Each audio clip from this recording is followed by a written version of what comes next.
કારણ કે યમુનાજીના જલનો પ્રવાહ યમનોત્રીથી નીકળીને ભલે જતો હોય આગળ, પણ યમુનાજીમાં ઘાટની મહત્તા છે. કયા ઘાટે પાન કરો એ પ્રમાણેનું ફળ જુદું. એ જ તમે વિશ્રામ ઘાટે પાન કરો, એ જ તમે ઠકરાણી ઘાટે પાન કરો, એ જ તમે ગૌ ઘાટે પાન કરો. જે ઘાટ પર પાન કરો, કારણ કે ક્યાંક એમનો આધિ ભૌતિક પ્રવાહ છે, ક્યાંક આધ્યાત્મિક પ્રવાહ છે, અને ક્યાંક આધિ દૈવિક પ્રવાહ છે. એટલે જ મહિમા ગોકુળની કેમ છે? ગોકુળની મહિમા જ એટલા માટે છે કે ત્યાં શુદ્ધ આધિ દૈવિક યમુનાજીનો પ્રવાહ છે, કે જે આદિ દૈવિક સખી સ્વરૂપે મહાપ્રભુજીને દર્શન આપ્યા એ યમુનાજી ગોકુળમાં વહી રહ્યા છે. એટલે મહિમા એનો વિશેષ રૂપે કહેવાય છે. એટલે યમુનાજીમાં ઘાટની મહિમા છે, યમુનાજીમાં રજની મહિમા છે. પ્રાચીન સમયમાં તો 84-252 વાર્તામાં જુઓ તો યમુનાજીની સેવા જેને જેને ગુસાઈજીએ પધરાવી તો કોઈને જલ નતા પધરાવ્યા.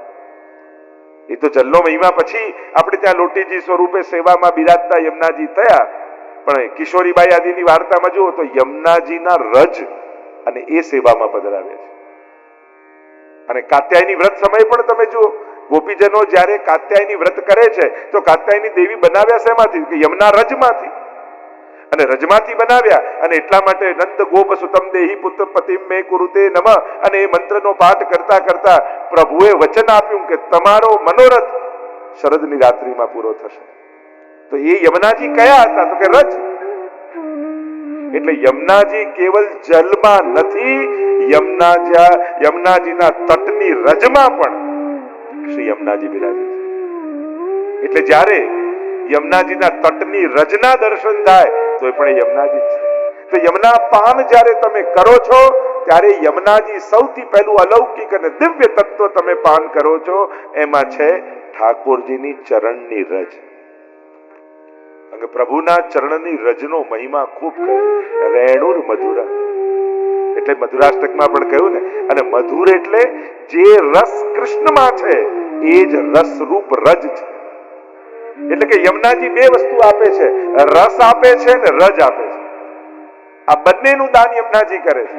પ્રભુના ચરણની રજ આપે અને રસ પણ આપે છે, કારણ કે રસરૂપ પોતે યમુનાજી છે. શ્રી યમને રસખાન કો શીશ નામ. તો એ રજનો મહિમા અનેક પ્રકારથી, તો મધુરાષ્ટકમાં રેણુર મધુરો કહ્યું છે કે આ રેણુ પણ મધુર છે, રસરૂપ છે.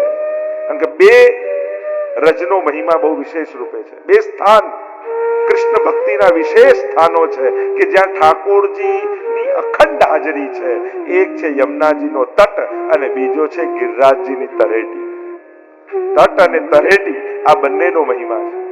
એટલે ત્યાં પણ કહ્યું ને, વ્રજ રજ મેં લોટત ગોવિંદ કુંડ મેં નહીએ, તરેટી શ્રી ગોવર્ધન કી રહીએ. આ દંડવતીનો પણ ભાવ આપણે ત્યાં કે વ્રજ રજમાં આળોટીએ એવો ભાવ. વંદે નંદ વજસ્ત્રીણામ પાદ રેણુમ વિક્ષસ. પ્રભુની નિત્ય ત્યાં ઠાકોરજી ગિરિરાજજીની પરિક્રમા કરે છે અને પ્રભુના ચરણારવિંદનો સ્પર્શ એ રજને છે. અને જ્યારે એમાં આળોટીએ છે ત્યારે આ દેહ પ્રભુની વ્રજ રજનો સ્પર્શ કરે છે, ચરણ રજનો સ્પર્શ કરે છે, એવો ભાવ આપણે ત્યાં છે. તો જ્યારે યમુનાજીના પાન કરો છો, દરસ કર પરસ કર, જ્યારે સ્પર્શ કરો યમુનાજીના અને પાન કરો ત્યારે કૃષ્ણના ચરણારવિંદની રજ તમારી ભીતર છે. અને એ જેની શોભા છે, શ્રી કૃષ્ણના ચરણારવિંદની રજ થકી શોભી રહ્યા.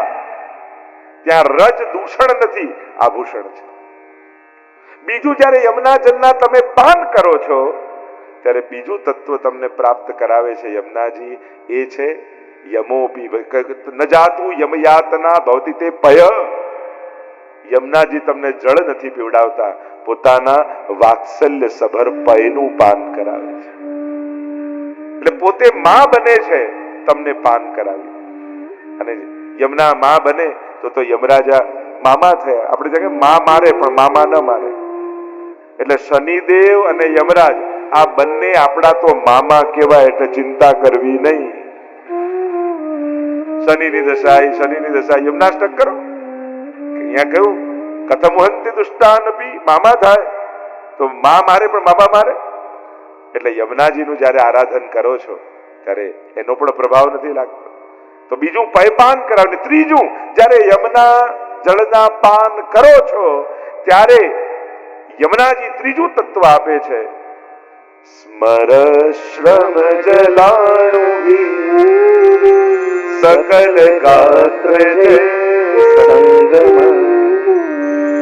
યમુનાજીના જ્યારે પાન કરો, રજ પય અને ત્રીજું તત્વ જ્યારે પ્રભુ મહારાસ કરે અને શ્રમિત થાય, શ્રમબિંદુઓથી શોભતા પ્રભુ સમગ્ર ગોપીજનો સાથે યમુનાજીમાં પધારે. અને યમુનાજીમાં પધારે, રોજ રાસ થાય છે, રોજ યમુનાજીમાં ઠાકોરજી પધારે છે અને પોતાના મસ્તક પર આવેલા શ્રમકણ સ્મરશ્રમ, જે અલૌકિક સ્મર છે, અલૌકિક કામ છે, અલૌકિક આનંદ છે, એ અલૌકિક આનંદથી પ્રગટેલા શ્રમકણ એ યમુનાજીમાં પધરાવે છે રોજ ઠાકોર. અને પ્રભુ રૂપ જ છે, પ્રભુનું જ રસરૂપ છે. અને એટલે કે કૃષ્ણ પોતે રસરૂપ બની અને યમુનાજીમાં વહે છે રોજ. એટલે જ્યારે તમે યમુનાજીના પાન કરો ત્યારે કેવળ જળ નથી હોતું, એમાં કૃષ્ણ રસનું પણ તમે પાન કરો છો. આ ત્રણ તત્વનું પાન એક યમુનાજીના પાનથી પ્રાપ્ત થાય છે. એટલા માટે અહીંયા કહ્યું દરસ કર, પરસ કર, ધ્યાન યમે ધરે. ચલો દર્શન નથી કર્યા, પાન નથી કર્યા, સ્નાન નથી કર્યા, તો કેવલ યમુનાજીનું સ્મરણ કરી લો. કેવળ સ્મરણ કરી લેશો ને તો યમુનાજી કેવા છે. જો મહાપ્રભુજી અને યમુનાજી બંને એવા છે. મહાપ્રભુજીનું એક નામ છે સ્મૃતિ માત્રાર્થી નાશનઃ. સ્મરણ માત્રથી આરતીના દુઃખનો નાશ કરનારા છે. સ્મરણ કરતા દુષ્કૃત જાયજી, વલ્લભાખ્યાનમાં આપણે કહ્યું ને એ રીતે યમુનાજી પણ. જો આ ત્રણ તત્વ સાથે યમુનાજીના સ્મરણનો મહિમા, મહાપ્રભુજીના સાનિધ્યનો મહિમા અને શ્રીજીની સેવાનો મહિમા છે. આ ત્રણ સકાર યાદ રાખો. શ્રીનાથજીની સેવાથી શ્રીનાથજી પ્રસન્ન થાય, કૃપાનું દાન કરે. મહાપ્રભુજીનું એક નામ છે સાનિધ્ય માત્ર દત્ત શ્રી કૃષ્ણ પ્રેમા. મહાપ્રભુજીનું સાનિધ્ય કેળવો ને. જો મહાપુરુષ તો એ છે, આચાર્ય અને ગુરુ તો એ છે, બાજુમાં બેઠા હો તો બોલવાની જરૂર નથી, એનો પ્રભાવ જ એવો લાગે ને કે સર્વ પાપોથી નિર્મૂલ બની જાય, જીવ સહજમાં નિર્દોષ થઈ જાય અને ભક્તિથી ભરાઈ જાય.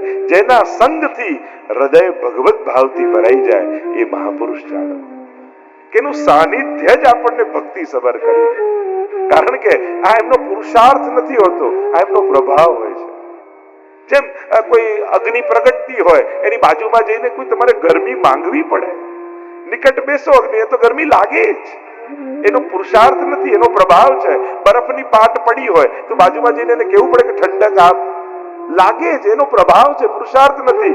એમ મહાપુરુષોની પાસે જઈને બેસો તો ભક્તિથી સભર બની જાઓ, કારણ કે એનો પુરુષાર્થ નથી, એનો પ્રભાવ છે. સૂર્યનો ઉદય થાય તો કોઈ હાથ લાંબો કરીને કમળની એક એક પાંખુડી થોડી એને ખોલવી પડે. એ ઉદય થાય એનું હોવું જ કમળને ખીલવામાં પૂરતું છે. એમ ગુરુજનનું હોવું જ, આચાર્યોનું હોવું જ આપણા ભક્તોના હૃદય કમળને ખીલવવા માટે પૂરતું છે. તો સાનિધ્ય મહાપ્રભુજીનું, એની આજ્ઞામાં જીવવું એ પણ સાનિધ્ય જ છે.